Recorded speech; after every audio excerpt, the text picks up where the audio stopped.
एकादशी व्रत का हिंदू धर्म में बहुत अधिक महत्व माना गया है।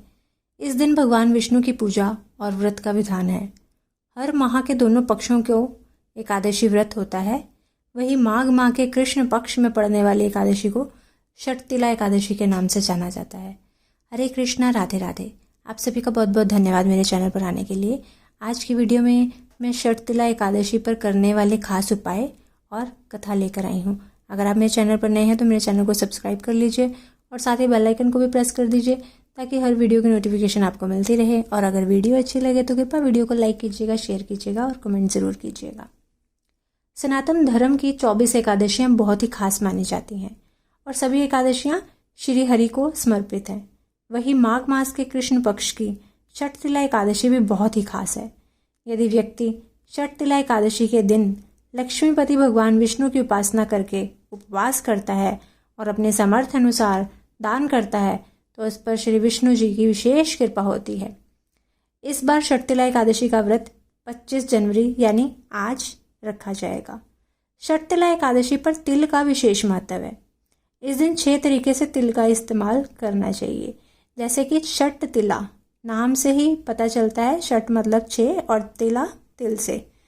विशेष फलदायी, जिसमें नहाने, उपटन लगाने, आहुति देने, तर्पण करने, दान करने और खाने में शुभ माना गया है। ज्योतिषों के माने तो कुछ खास उपाय करना बहुत ही शुभ है। उसमें से पहला उपाय, जीवन में प्रगति के लिए इस दिन स्नान के पानी में थोड़ा सा गंगा जल और कुछ तिल के दाने मिलाकर स्नान करें। इसके बाद साफ कपड़े पहनकर भगवान विष्णु की पूजा करें। इससे उनकी विशेष कृपा हमेशा आप पर बनी रहेगी। दूसरा उपाय, आर्थिक स्थिति को मजबूत करना चाहते हैं तो तुलसी के पौधे में दूध चढ़ाएं। इससे माँ तुलसी का आशीर्वाद प्राप्त होगा। तीसरा उपाय, षटतिला एकादशी के दिन श्री हरि विष्णु जी को माखन मिश्री का भोग लगाएं और मंदिर में उनके आगे बैठकर या घर के मंदिर में ही उनके आगे बैठकर ओम नमो भगवते नारायण मंत्र का 108 बार जाप करें। इससे करियर में आने वाली सारी समस्याओं से छुटकारा मिलता है।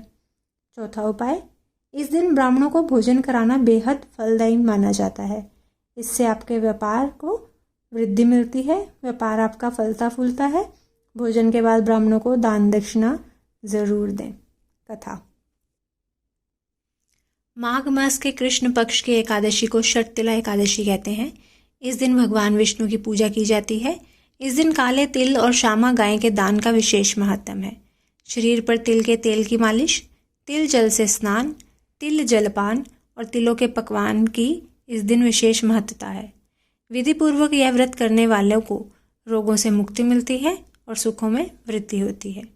एक समय दालभय ऋषि ने महर्षि पुलत्स्य से पूछा कि हे महाराज, मृत्यु लोक में मनुष्य ब्रह्म हत्या आदि अनेक महापाप करते हैं, पराये धन की चोरी और दूसरों की उन्नति को देखकर ईर्ष्या करते हैं तथा अनेक प्रकार के व्यसनों में फंसे रहते हैं, फिर भी उन्हें नरक प्राप्त नहीं होता।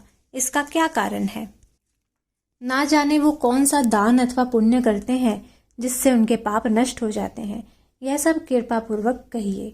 पुलत्स्य मुनि कहने लगे कि हे राजन, आपने अत्यंत सुंदर प्रश्न पूछा है। इससे संसार के जीवों का कल्याण होगा। ब्रह्मा, विष्णु, रुद्र तथा इंद्र आदि भी इस गुप्त भेद को नहीं जानते, परंतु संसार के भले के लिए मैं आपको सुनाता हूँ। माघ मास के लगते ही स्नान आदि से शुद्ध हो, इंद्रियों को वश में करके काम, क्रोध, लोभ, मोह, अहंकार, ईर्ष्या, अभिमान आदि त्याग कर भगवान का स्मरण करना चाहिए। पुष्य नक्षत्र में गोबर, कपास, तिल मिलाकर उसके कंडे यानी उपले बनाने चाहिए। उन उपलों से 108 बार हवन करना चाहिए। उस दिन मूल नक्षत्र हो, साथ ही नित्य क्रिया से निवृत्त होकर देवाधिदेव श्री भगवान विष्णु का पूजन और एकादशी का व्रत करें।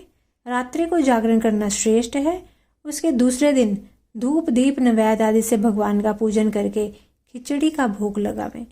भगवान विष्णु का पूजन करके पेठा, नारियल, सीताफल और सुपारी सहित अर्घ्य देते हुए विनय करें कि हे भगवान, आप दीनों को शरण देने वाले तथा इस संसार सागर में फंसे प्राणियों का उद्धार करने वाले हैं।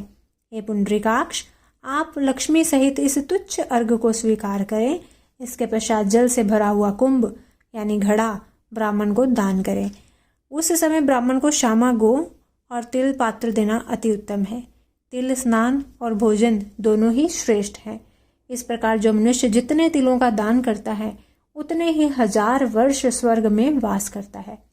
तिल मिश्रित जल में स्नान, तिलों का उपटन, तिल मिश्रित सामग्री से हवन, तिल मिश्रित जल को पीना और भोजन में तिलों का प्रयोग तथा तिलों का दान, ये 6 कार्य षट तिला कहलाते हैं। इनको करने से अनेक प्रकार के पाप नष्ट हो जाते हैं। इतनी कथा कहकर पुलत्स्य ऋषि कहने लगे कि एक समय नारद जी ने भगवान श्री विष्णु से यह प्रश्न पूछा था और भगवान ने षट तिला एकादशी का जो महात्म नारद जी से कहा था वह मैं तुमसे कहता हूँ। भगवान विष्णु कहने लगे कि हे नारद मुनि, मैं आंखों देखी एक सत्य घटना कहता हूँ, तुम ध्यानपूर्वक सुनो। प्राचीन काल में मृत्यु लोक में एक ब्राह्मणी रहती थी। वह सदैव व्रत किया करती थी। एक समय वह 1 मास तक लगातार व्रत करती रही। इससे उसका शरीर अत्यंत दुर्बल हो गया।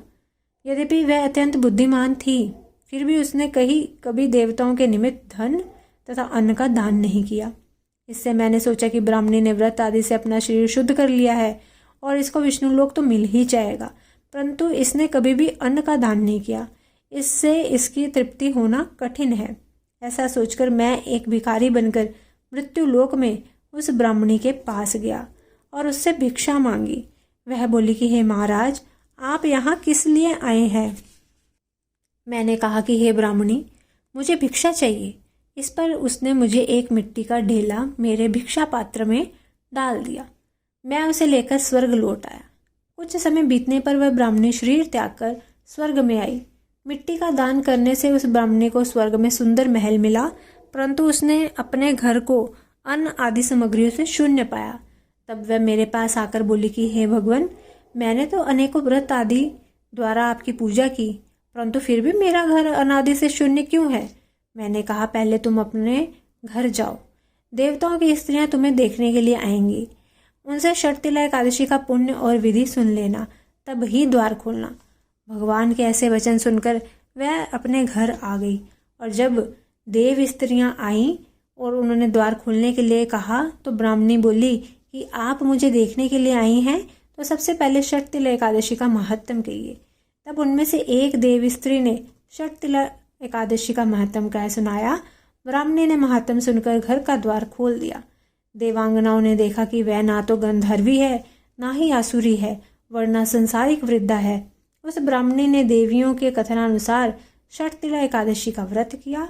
उसके प्रभाव से वे देव कन्याओं के समान सुंदर और रूपवती हो गई तथा उसका घर अन्न आदि समस्त सामग्रियों से भरपूर हो गया। बोलिए श्री विष्णु भगवान की जय, एकादशी मैया की जय। अगर वीडियो अच्छी लगे तो कृपया वीडियो को लाइक कर दीजिएगा, शेयर कीजिएगा, बाकियों तक भी पहुंचाइएगा। मिलती हूँ अपनी अगली वीडियो के साथ, तब तक के लिए सभी को हरे कृष्णा, राधे राधे।